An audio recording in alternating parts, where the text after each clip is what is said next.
What is up, guys? Rick Hackus here, and this is Best Blues, going over the blue rarity weapons in Destiny that you should keep your eye out for. Now, why go over Destiny's blue weapons? Well, simply because these rare weapons often fall behind in PvE activities. However, since Crucible doesn't take level advantages into account, blue weapons can often excel in PvP. Some blue weapons have insane base stat rolls that many Guardians simply don't know about because we're often ignoring blue weapons in Destiny. This series aims to change that, as we're today going over the Dead Air 09F3 Pulse Rifle.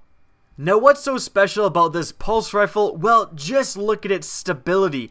That is almost completely maxed out, and that is the base stat roll. Now, I'm going over my perks that came with my Dead Air, and although I have Zen movement, which increases the stability, that doesn't actually affect the stat bar. So again, that stability, it just spawns with it that high, and guys, that is absolutely insane for a pulse rifle. Now, this is one of the low rate of fire, high damaging pulse rifles, doing the exact same rate of fire and damage profile as stuff like the Messenger and the Hopscotch Pilgrim, and we know how powerful those weapons can be in PvP.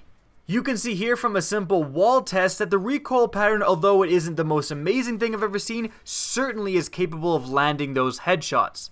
Now, there is definitely a downside to the Dead Air. Although its stability is insane, its range is quite poor. You can see it here when I compare to Big Daddy Messenger. The stability, although the Messenger does beat it in stability, it's just by a tiny amount, but range, it is considerably beaten. The Messenger almost has double the range of the Dead Air, which is a considerable downside.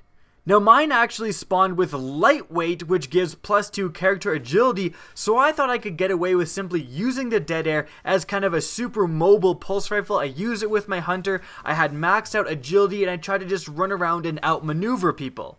Now, there were some cases where that actually did work, but for the majority of times I felt outgunned with this current Crucible meta.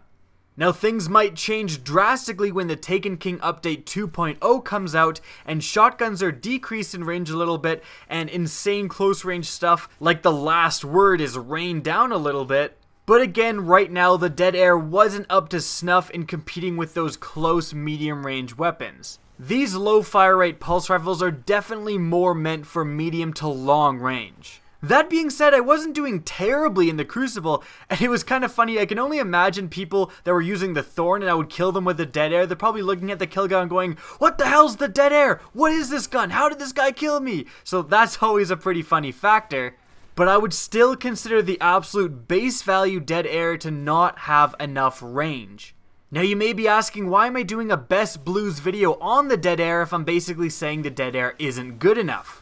Well, that's simply because the purpose of this series is to make Guardians aware of potentially good blue weapons, and the Dead Air is one of those because the Dead Air doesn't have to spawn with lightweight. In fact, it can spawn with hammer forged, which is a pure increase to range with no downsides. In fact, the range is really the only thing that is negative about the Dead Air. The stability is amazing, the reload speed is fine, the magazine size is fine, there's nothing lacking except for range. So if you can find it with a Hammer Forged perk that simply increases range and does nothing else, this gun has potential to be quite good in PvP.